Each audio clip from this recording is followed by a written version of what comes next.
Um, I have a difficult task today to speak about healing, and actually it wasn't my topic. I would never choose healing for the Veda because there is no healing as such. Ayurveda, yes, it is healing, about healing, but then this challenge created some kind of question, what is really healing and what is to be healed in the Vedic sense. It seems that we are all not well here from the Vedic perspective. We are all on the way to be healed,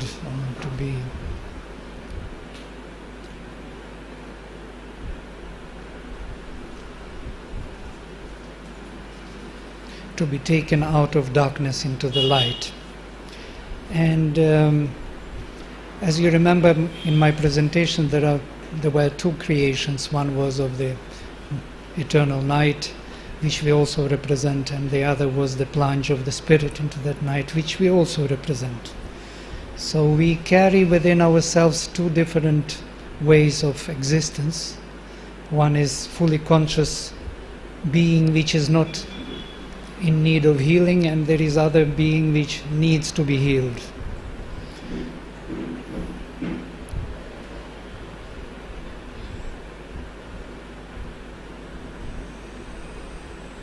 The healing is seen in the Veda as immortality. Immortality not of our soul, because it doesn't need that immortality, it is already immortal, but the immortality of the being which is mortal.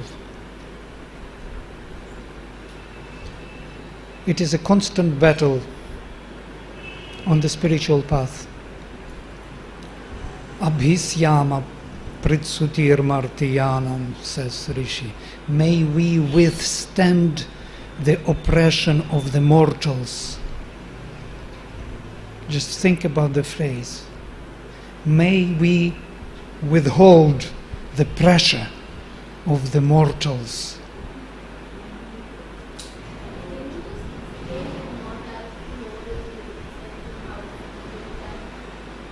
What is mortality? Mortality is our sick state of being. We are not yet healthy. That's why we are mortal. But this view is you can find only in the Veda. Ayurveda will not even subscribe for this. There was a shift of paradigm. Unfortunately, I didn't have enough time to... little less. Can you put little less?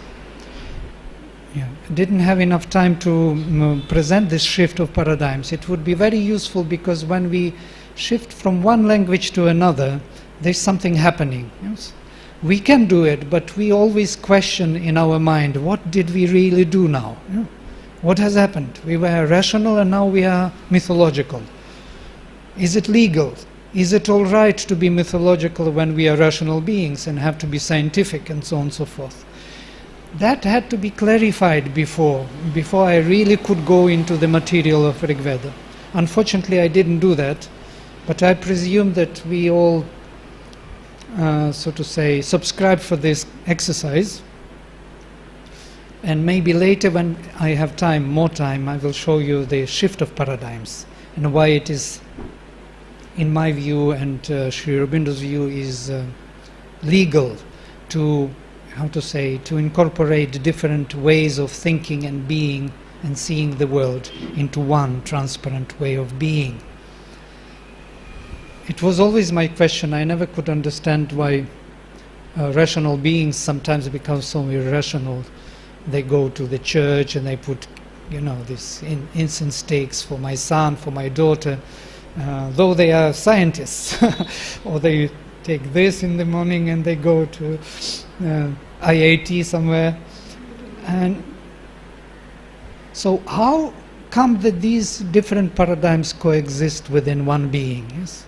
We like fairy tales and stories, and at the same time we are very rational. So it seems we address different needs of our being. There is a mental need of a mental structure, that's what we are rational about, and there is other need which is deeper in us. so to say, of the mythical structure of our soul, of our myth of the existence. We want to know about our origins. We want to know where we are coming from. And this rational mind cannot give you. It doesn't have the means, the tools, the knowledge. And then there is even deeper magic structure of the oneness of nature, and even deeper archaic structure which upholds everything in oneness. There is a book by John Gebser which is called The Ever-Present Origin, and he implies that this archaic structure of oneness of the outer and inner being is implied through all the structures. That's why they can really deviate, so to say, from it. But they represent it. It's ever-present structure of oneness of the inner and outer. And that would be, in our topic of healing, the ultimate healing. If the inner can be completely reflected in the outer, and the outer will be absolutely the same as inner, then there will be no question of healing anymore. But because of this difference between the inner being and the outer existence, between our soul, which is immortal and doesn't need any healing, and our bodies, physical, vital and mental bodies, which are here not fully conscious of what is happening. They are on the way to discover something. They are higher beings also. They are truer existence with the help of this involved soul. Then they are in need of constant healing. Does it make sense?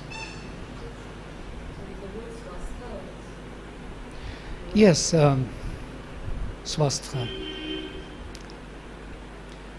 Yeah, it's the easiest way to explain well-being, yes? Staying in oneself, being oneself. But what it implies, it depends what you are yourself, yes? Our idea of healing is very different from the Vedic, because we want to heal this imperfect being and to fix it to a certain extent, to exist or to function. We want to fix this animal man to live animal life in a healthy fashion.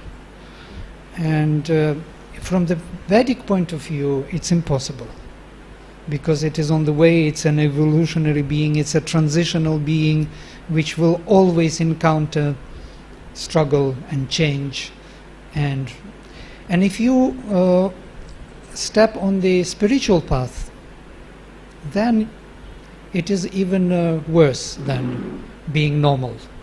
If you want to live animal life, so half animal, half human life, it is okay. One can be to a certain extent healthy and, so to say, in some period of time live a healthy life and die in his or her own way. But if you want to speed up the evolutionary process, then something happens and you open up to the forces which resist. And these forces create a real mess in your life and your vital, mental and physical being. And we know this from Sri Aurobindo, and the Mother Sri Aurobindo says, I have 1001 wound within me. You do not know what I am going through, he says in the letters. His life was a battlefield, constant battle, with all these titanic forces, sons of darkness, and so on and so forth, who resist the change. What Mother went through, we cannot even discuss it. Those few who were here at the end of her life, they know what she went through, what kind of battles. That's why Sri Aurobindo says, I would not recommend this path to anyone. It is too difficult. Only for those who are called upon, who feel the call and cannot live otherwise. So healing is a big question, whether we want to become... But then, Once you have this resistance of anti-divine forces, you have also divine forces to assist you and to heal you, to heal your 1001 wounds. They will be there for you. So you enlarge the scope, so to say. When you go down into the darkness, you also go high into the light. And the higher you go, the deeper you dive. And this is the dynamism of this integral yoga.